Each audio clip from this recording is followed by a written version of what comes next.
fight's not over. Stop the fight! People. Everybody, I come here for everybody. Kill everybody. I'm the champ. I'm the king. Kill everybody. Ah!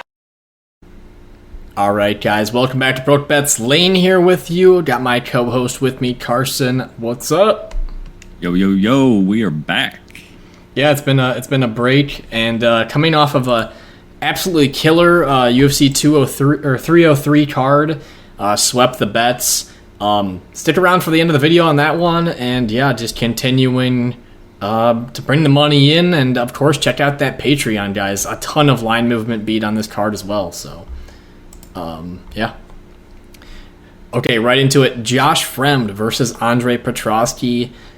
I'm going to go with Petroski on this one. I am back and forth on a matchup like this, but takedowns might be the game changer in this one, and Fremd has been taken down a decent amount here in his fights. Anthony Hernandez got him down 8 times. Pickett got 2 on him, although I think it was more of a failed takedown type scenario in those. And yeah, I just feel like Petroski, although I think his stand-up shit, he's been chinned here recently. I think that ground game could just win him minutes at the end of rounds. And I'm going to take him by decision here, but not confident at all, I'll say. So, what do you think? Yeah, I think he'll just have the better ground game here. Yeah, I mean, he's gotten KO'd in 2 straight fights, and pretty badly, too. But I just don't think Fremd will be able to have that power on him. Yeah, I think Petroski is decent grappling, but yeah, obviously his stand-up's not very good, and I think Petroski will be able to find those takedowns on Fremd, but this is, again, a low-level fight here. Right. I mean, what you're really going to be looking for, too, is if you're, I think, betting-wise, the best angle in this fight is look at a Josh Fremd live bet, because Petroski's got those short T-Rex arms. He's holds a lot of muscle right around his shoulders. He can fatigue pretty easily. That's why his striking also just doesn't look good when he's a little bit fatigued.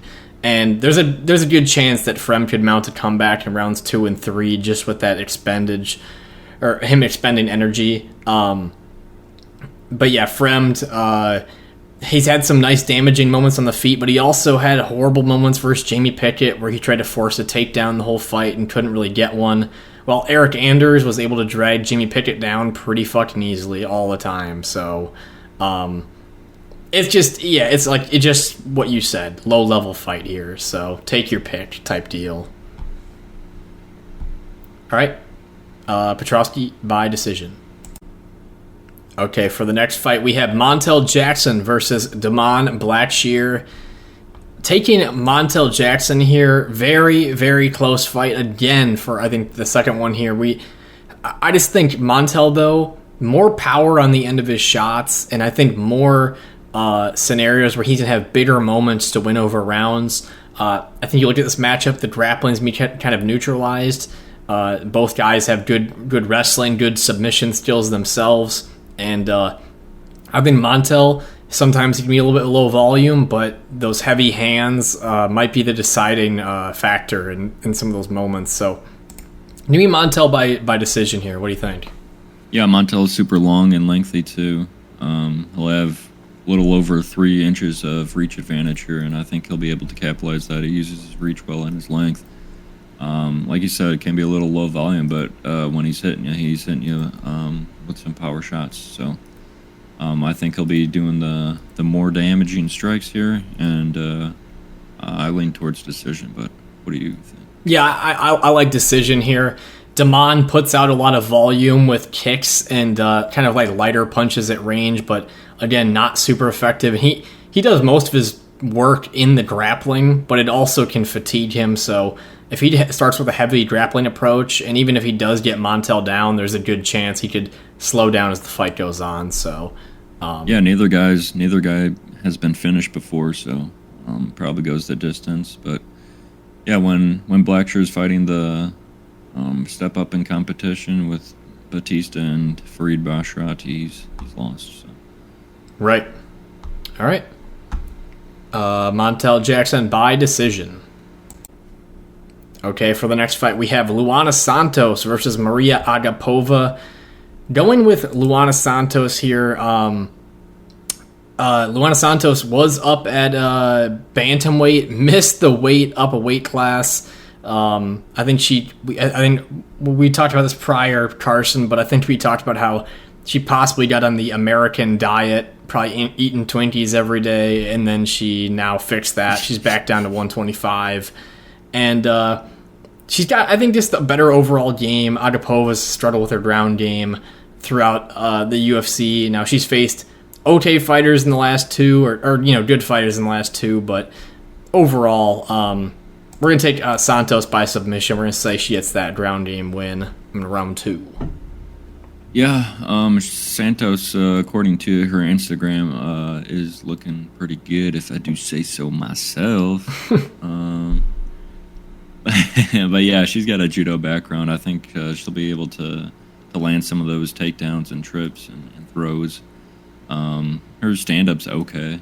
But yeah, I feel like she'll be able to dominate in the ground game and be able to win those minutes that way and possibly find a sub. Isn't it funny on Tapology how like the profile pictures get submitted? Like Luana Santos has like a model picture, like modeling headshot ready, and Agapova just looks like a confused dude in her picture. So like I don't know how those get entered, but it is funny. It's also, every time I think about it, Agapova, she was like a minus 2,000 favorite or whatever versus Shayna Dobson when everyone, or like the UFC thought that she was hot shit, and then she lost that fight. So, yeah, I don't know. The chick fight should go Santos' way with the ground game, and she had decent striking even in her weight miss versus Edgar up a weight class. So, yep. Yeah, seems to be training all the time from what I see on Instagram, and her body looks good now. Yeah, we know you follow her, Carson. We know. Yeah, I do. All right, Santos submission round 2. Okay, for the next fight, we have Jasmine Jasudavicius versus Fatima Kline. Weird matchup. Jasmine was the favorite versus Vivian Araujo, right? And she was ranked, like 5 in the division or whatever number she is. And now she's facing a newcomer, and she's the underdog. So very bizarre situation. I'm going to take Kline, though. I do think this girl looks to have pretty good grappling. Now, the scare is I haven't seen her defend takedowns as much as I've really seen her just get her own takedowns. So it'd be hard to see if Jasmine can land those takedowns from her clinch positions. But with the hands, I just think Kline's going to be better with her hands, a lot more accurate. And Jasmine's been a punching bag on the feet for multiple fights before, so give me Kline by decision. Yeah, this should be an interesting matchup, but Kline coming in on a week's notice. I think there's just too much unknowns for a 23-year-old coming into the UFC here, so I lean towards Jasmine, but yeah, I mean, obviously her stand-up's not great, but I think if she can get some of that offensive grappling game going, I mean, we saw what she did to Miranda Maverick, so if she's on the offensive grappling side, I think she can win a lot of the minutes and win a decision here. That's very true. I mean, every time she clinches with people, she's typically stronger than them in that clinch scenario, and she's able to take them down from that position. But the problem is, once if she can't get that clinch takedown, then she's just stuck. So, I don't know, interesting chick fight, I'll say. I like the over, though. The over and Jasmine fights have... I can't remember when that Cachoeira Darce happened. That was round 3? I think it was round 3. Yeah. 4 minutes, 21 seconds. So it was over still. So over 2.5 rounds is their play. But yep. Okay, for the next fight, we have Joshua Van versus Charles Johnson. Interesting fight. Gonna go with Van here with his forward pressure style, but stylistically, I do think this is a lot harder of a matchup for him than he's faced prior because both these guys are slow starters and they gain as the fight progresses. And Van's style especially really helps against people that want to start fast and fade as the fight goes on. And Johnson just isn't quite as much that guy, but with his forward pressure, boxing style, pinning people in the cage, lighting them up with combinations, I just think he's just going to be a step ahead. If Charles Johnson, I know it was 2 or 3 years ago, when he fought Zhalgas Zhumagulov, if he's having troubles with Zhalgas's boxing, coming in and out of the pocket, and that split decision fight that debatably he lost, I feel like Joshua Van can just touch him up and move right through him. And give me Van by decision. Yeah. Yeah, like you said, both these guys have really good cardio, and they get better as the fight goes on. Josh Van is his forward pressure is relentless. He's always in your face, and he's always throwing combinations as well too. But yeah, this is probably one of the tougher stylistic matchups for him, just because we haven't seen a ton of the grappling. We were going to see it a couple weeks ago, maybe a month ago, against Ulanbekov, but Ulanbekov missed weight by about 5 pounds, so that got canceled. But yeah, I mean, I feel like Josh Van can win at least 2 of the 3 rounds just with his how much damage he'll be throwing. Yeah, I mean, Johnson will probably get some of those takedowns, but what is he doing with those takedowns? I don't know. But yeah, I like Josh Van. I like him a lot. I'm not even sure if Charles Johnson will even attempt too many takedowns. He might just be on the back foot for a lot of it, but there might be 1 or 2 here or there. Even in the Jake Hadley fight, I feel like Jake Hadley just throws the same combination. It's the right jab with the left straight. He does it every time, and Johnson could just see that, and he was timing him and hurting him. Whereas I feel like Van's comfortable in the pocket to slip and rip type style, the body work. He's just a lot more well-rounded with his striking. So, yeah. I don't know if I'll bet on him, but I'll have to see where the line moves on this one. It looks like Charles Johnson's getting some favor from the bettors right now. So, or not. He's not the favorite per se, but the line's coming down. So, give me Joshua Van by decision. Okay, for the next fight, we have Cody Brundage versus Abdul Razak Alhassan. Gonna have to go with Alhassan here. Gonna take him by a first-round knockout. I don't know what the odds are thinking here. Cody Brundage is up plus 130, but he's just been be killed here in the UFC, and for the most part, it's just him being killed. His only real win here is winning by a slam, in which scenario he was put in a triangle. So, other than that, it's just been a lot of losses. He beat Trayshawn Gore. Congratulations. And Alhassan's not the best fighter, but he is powerful, and he comes to try to knock people out. And Brundage has, he's just gotten knocked out by these types of guys before. So I like Alhassan to find this knockout. What do you think? Yeah, I mean, Cody Brundage is kill or be killed, and he's not having early success. I mean, he's getting killed. So, yeah, I do think Alhassan with that power. I mean, 11 KOs in the first round, 1 in the second round. That's all of his wins. So, I mean, he's super powerful. But yeah, I mean, that's how he's winning all of his fights, by a KO. Yeah, I mean, Brundage, he's going to try to wrestle in this one somewhat, right? But I don't know how much it's going to help him because I haven't seen Alhassan really getting finished on the ground. Oh, I guess I should shut up. Pfeiffer finished him on the ground, but other than that, Brundage isn't really getting these finishes from top control. He's pulling bad guillotines, and he's going to get himself tired if he starts wrestling, and I feel like Alhassan will find that knockout once Brundage does even get a little tired. I mean, Alhassan slowed down before, but I do feel like he'll hit Brundage before he really gets too tired. So, obviously the under is very playable. Alhassan's very playable. So, yeah, kill or be killed is the name of the fight here. Yep. And the story of what we've always trashed Brundage on all of these breakdowns, but worst fight IQ and probably the entire sport. So, just watch the Cedriques Dumas fight if you really want to test that. So, anyway, Alhassan KO round 1. Okay, for the next fight, we have Christian Rodriguez versus Julian Erosa. Give me C-Rod, the Rufus Sport man. I'm going to take him by knockout. No, it's not normally his way to win, but Julian Erosa has been knocked out 7 fucking times now. So he puts himself out there to be hit. He gets hit. He falls down. He gets hurt often. And C-Rod's a lot cleaner of the fighter. Obviously, he's going to be facing a size discrepancy in this weight class. You know, he really should be a 135er if he could, you know, trim more body fat and kind of make that weight, but always been a struggle there. But here, just a cleaner fighter. I think he can, obviously his grappling ability is extremely good as well. He may get takedowns if he has to, although I think he'll just be in the stand-up, and if Erosa tries to grapple, he can defend there. But for the most part, I think it's C-Rod finds that strike. What do you think?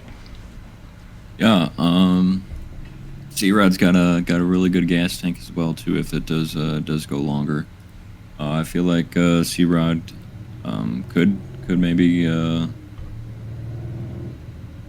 find some ground and pound in this fight too. I mean, he's against Bulgarian in his last one, he nearly ground and pounded him out. But I feel like that could be a possibility here as well. Just Erosa covering up with so many unanswered strikes. Right. He's super accurate with his punches too, and obviously a good grappler as well too. So I like Rodriguez here as well. Yeah, age difference. Erosa's also just been in a million wars in his career. Every single one of his fights, it's if he can outgrit someone, or outdog them. So you're looking at a scenario here where if it does happen, he's got to be able to eat the damage to even do so. So I don't think he can. So Christian Rodriguez, KO round 2. Okay, for the next fight, we have Gabriel Bonfim versus Ange Loosa.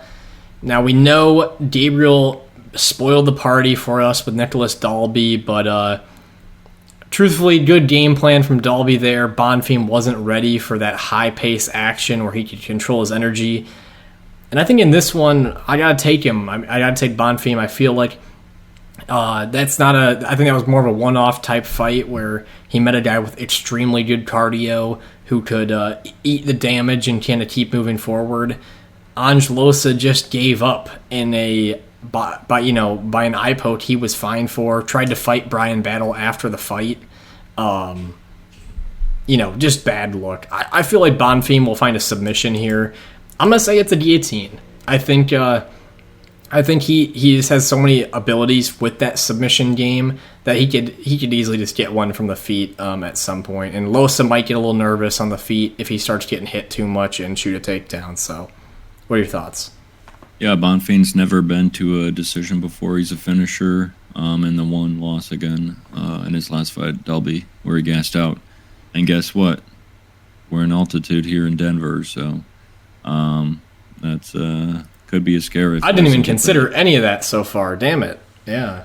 That could be a scare if he doesn't get Loosa out of there in that first round, and as the fight goes longer and longer. I feel like Bonfim will be able to finish him, but again, that is just a little bit of scare. Yeah, we saw Ange Loosa when he fought AJ Fletcher. That was one at 278, where that was at elevation. He kind of had that same effect on him. He was hurt real bad in that fight, but barely had enough cardio to make it to the end and win. Right. But yeah, these Brazilians, they historically have done really bad at elevation. I think it's just maybe the sea level difference. And I don't think Ange Loosa actually fights out of Switzerland. I think he's a Killcliff guy, if I remember. Yeah, it says right there. So he wouldn't actually be at, just Switzerland would also be training at elevation, but I don't think he is. So yeah, man, I didn't even think about that too much.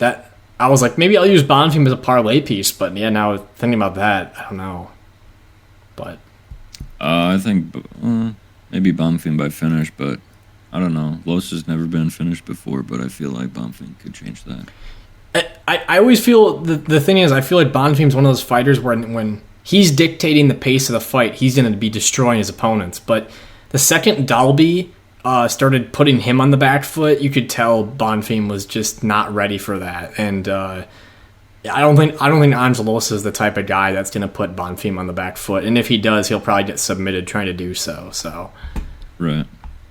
I mean, we saw Loosa go the distance with Jack Della Maddalena. That was an absolute war. Right. He's been in a few wars where he's taken quite a bit of damage as well. So. Well, yeah. What's even bizarre, he survived JDM, lost to Lazez, took a ton of damage in that fight. Nearly got knocked out by Fletcher, and then nearly got knocked out by McKee in the third round of those fights. So he's a little bit all over the place with those, but right. We'll see. I don't feel super comfortable at the finish bet, but I'll think about it. Bonfim, submission, round 1. Okay, for the next fight, we got Drew Dober versus Gene Silva. Give me Gene Silva up a weight class facing the lightweight knockout king. In my opinion, this is kind of, I know the skin colors are different in the previous matchup, but it's like McGregor versus Aldo. And in this scenario, I think Drew Dober's Aldo. He's kind of the thicker built, power puncher, whereas Gene Silva is a loose fighter, and he's defensively moves his head very tricky, and he has nice counters. And I feel like Drew Dober's too rigid, and he's getting clipped. I mean, if he got clipped and knocked out by Matt Favola, I mean, I feel like Gene Silva could easily just find something devastating as well. And he's taken a lot of damage in prior fights as well. So Gene Silva, younger guy, in this gym, the MMA fighting nerds out of Sao Paulo are fucking just killing it right now. So I'm going to go with Gene Silva, KO round 2. What do you think? Yeah. Silva just fought 2 weeks ago or whatever, and he's back again. Like you said, up a weight class. He missed weight at 145, so hopefully this will be good for him, and he'll be able to put on another great performance. I think his style is really fun. He's in and out of range really well. He's very fluid, very loose, and I think he'll be able to catch Dober at some point. I mean, Favola was able to in that first round, and Silva's got a ton of power. I think he could do it too. Yeah, I mean, both these guys are super powerful. Silva's never been finished before, but Dober's been KO'd twice and subbed 4 times. So I think that is a possibility there. Yeah, I mean, interesting matchup. This is really the people's main event. Should really be the main event in my eyes. For the quick turnaround, and I think missing weight at 145, he's gonna fit into this weight class just fine. He's already pretty thick, and I know he's not the tallest dude, but he'll fit in. And yeah, I mean, he's like an inch shorter than Dober, at least listed, and an inch of reach. So I mean, that's pretty close. Right, and Dober does the same. Dober does the same combination all the time. It's just the left hand. He's just throwing the left straight every time. And I feel like Gene Silva could find that very predictable. Charles Jourdain, down a weight class, faster guy, was having a lot of troubles even hitting Silva with kicks or anything. So I imagine it's going to be pretty hard for Dober to catch him, at least really early in this fight. Who knows if it goes late. So yeah, I think that's a great point. Just Silva's range management, movement, and defensively sound, I think he'll be hard to hit. All right. Gene Silva, KO, round 2. Okay, for the next fight, we have Santiago Ponzinibbio versus Muslim Salikhov. This is truthfully a retirement fight. Santiago, pretty big fan favorite over the past however many years, but we're going to go with him. I mean, I feel like Salikhov, very dangerous, very talented in round 1, but that cardio has just been always the flaw in his game. He's far too old to still be, I feel like, doing this in the UFC. He's got good spinning kicks, good hands, again, all in round 1, but Ponzinibbio has been known to be good in a dogfight, and the later this gets at elevation, I feel like he's just going to take over because Salikhov's just been known to slow down. So give me Ponzinibbio by decision. Yeah, Salikhov's 40 years old at this point. Ponzinibbio not far behind him at 37, but I think, Salikhov getting KO'd pretty bad in his last one, too, against Randy Brown 5 months ago or so. I think that's a little quick to get back in there. He's taking a beating. And, at elevation, too, here, he's good for a round, and then he'll be gassed, I'm assuming, so... As long as Ponzinibbio can last that first round, I think he can at least win rounds 2 and 3 and win a decision at the very least here. Right. Yeah, I mean, Ponzinibbio, it's been over a year since he's, been back, but knocked out by Kevin Holland, got his head clashed against the ground. Probably good to take a year off, even though he's so old at this point. But been in a lot of wars. I'm curious who could withstand the damage. And I'm sure in front of a crowd, Ponzinibbio will kind of wage on more of a war in this scenario, and that would benefit him. So, yeah, and going back to some of his other fights, I mean, they're really close. Morono, I think he was down 2 rounds, and then 1 in the third, and then against Michel Pereira, split decision, and Jeff Neal as well, split decision. Right. So, I mean... A lot of his fights are really close. So. All right. Ponzinibbio by decision.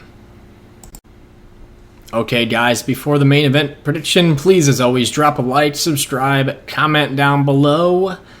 And main event, Rose Namajunas versus Tracy Cortez. What are we doing? They say we're going to get out of the Apex, and they put a horrible main event together. Yay! I know it's short notice for Tracy Cortez here, but Rose has just been in bad main events, and that's the truth. 3 straight really boring fights, and here we are. She just kind of sparred Amanda Hebus, and we're going to take her. Obviously, I feel like she's the better overall fighter. We've seen Tracy do a little bit of stand-up versus Jasmine, but for the majority of her career, she's been a grappler, and Rose is not really a chick who's been taken and held down through the course of her career, and I feel like Tracy would have a hard time outstriking Rose over the course of 5 rounds. And at Rose's pace, this should be a decision win. So yeah, give me Rose by decision. Yeah, I think Rose definitely a better striker. She manages the range really well as well, so in and out of range, I think she'd be good there.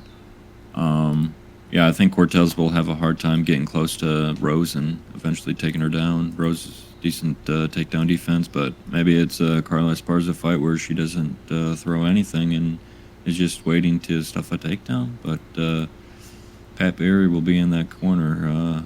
With his wide eyes all the time. He was waiting for it. There it was. You're waiting for it. But, anywho. Go ahead. Yeah, I mean, I just think a better striker for Rose. Cortez hasn't really been tested in short notice as well.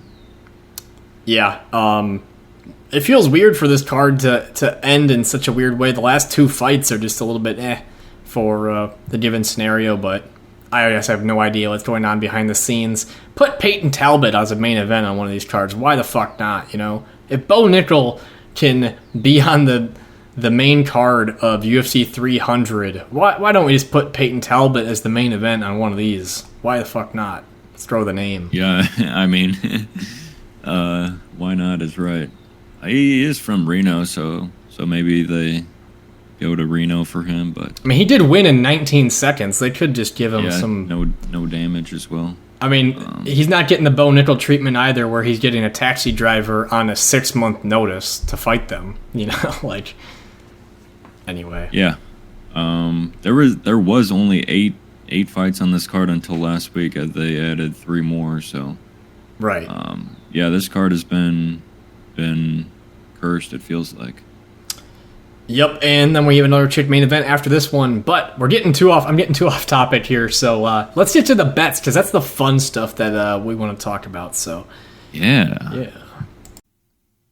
That's right, fellas. Here are the bets for UFC 303 sweep. 5 units straight in. We had one canceled bet, and that was the Diego Lopez versus Brian Ortega. I had that under 1.5. I feel like it would have hit. Just based on if you just watch how Lopez fights, he was swinging in round 1. So, but yeah, that got canceled. Either way, let's just get right into this. We got Gene Silva just dominated and bullied Jordan. That weight miss totally helped us too, obviously. And just a brutal knockout as well, like holding his head, and then that sweet uppercut just put him right to sleep. Easy money there. Then the line movement we beat on this Chiasson one alone was so bizarre, She looked horrible in round 1. But then in round 2, we just started fighting back more, and then finally got the fight to the ground where she got that cut. And also, it looked like she was taking over, so I don't feel like it was like a lucky cut per se to win, because I saw kind of like the doubt at moments in Bueno Silva's eyes. It seemed like she was slowing down herself. But I tell you guys, with the Patreon stuff, if you were not convinced to sign up for the Patreon, the Chiasson, her line was like plus 100 at the end of the week. So we beat. Yeah, it was nearly closed at a pick'em. So yeah, I mean that's at least 70 points of beaten movement right there. Right, that's 0.7 units. And if your unit size is like $100, 0.7 units would supply you with a year's of our memberships, like on that bet alone. So that's the line movement that you're going to beat. Obviously, when you're here, it's obviously super cheap, $5 a month. Continuing down, Carlos Hernandez, Ray fight, Surya, right? Surya. Over 2.5 rounds. It was a little sketchy just because Ray goes for so many submissions, but we still got it. I also picked Hernandez as an underdog, and considering he was a plus 400 or whatever, he performed extremely well to like win round 3, and he could have easily won round 2 if he just didn't engage in the grappling as much, and instead of trying to reverse a takedown, just defend the takedown and get away. But yeah, I mean, it was a big step up in competition for Ray here, but I mean, I feel like that's what happens when you're going up at competition. You're fighting a little better fighter. You're not gonna be able to put everybody out away in 5 minutes or less. So right, and at flyweight, man, if you're given plus odds on overs at flyweight, it's more often than not going to happen. I mean, it obviously depends on the matchup, but Hernandez had never shown that he was like this easy person just to steamroll. So, nice hit there. And then, of course, Cub Swanson versus Andre Fili. Under half a takedown. Now, he attempted 2 takedowns. He didn't get either. They weren't even, I don't even think, like full commitment takedowns. But we knew Fili would be the one grappling probably in this scenario. And that's how it played out. So I hate watching that bet, to be honest with you guys, because it's like 15 minutes of like, no, don't do it, don't take him down. And you just like, you just get nervous the entire time. But other than that, it cleared pretty easy. I don't know. Did you bet on anything else? Do you have any side bets that were going on? Yeah, I played Talbot KO or sub. Oh, yeah. Easy, Jesus. Yeah, we talked about it. We were hesitant, or at least I was hesitant about it just because, I mean, you said it was like minus 500 and then it was like minus 225. So I was like, what am I missing? Did I miss something? He was saying he wanted to go to decision or what? I was like, that didn't make any sense. And then he just steamrolled him. Yeah. I mean, obviously, you saw Talbot's only been to 1 decision before. He's killing everybody. And then Gamore, both of his previous losses were both by finish too. So I felt like, yeah, obviously, the minus 2,000 favorite should be winning by finish. And yeah, I guess I didn't capitalize on that fight. The only other one I had was when all my bets cleared, I was bored a little bit towards the end of the night, so I put some money on Alex Pereira, and of course it paid out. So that was a fun way to also end some. It wasn't any serious money like what's on the board right now, but a little Alex by knockout action, which was an awesome knockout as well. Yeah, that was a great KO. A lot of people were on Yuri as well too. I was shocked that as many people did as that were on him, but. Yeah, me too. Roman Dolidze, Anthony Smith put on the best fight you'd ever seen, where Anthony Smith just like tapped his knee and dumb shit. Ian Gary as well too. Oh my god, performance. It's hard to rationalize Ian Gary being able to win that fight at all. Like, I think there was 7 significant strikes landed by him, and I get grappling is a part of it, but like. Even in round 3, I don't think he landed a punch, so it's kind of hard to rationalize it in my eyes, but didn't have a bet on it, so I don't really care. And we picked Ian Gary as well, so. But yeah, these were the Pfeiffer's bets. Performance was really good. Easy knockout for him. Yeah, love seeing that. Him back in the win column. Thank God Andrei Arlovsky is cut out of the UFC. He's been on like a roll of 10 horrible fights in a row, and finally they were just like, yep, we're done with this. Thank God. Yep. But yeah, good fights. The fights weren't amazing, but good betting results, and of course more to come. So check out the page, and peace.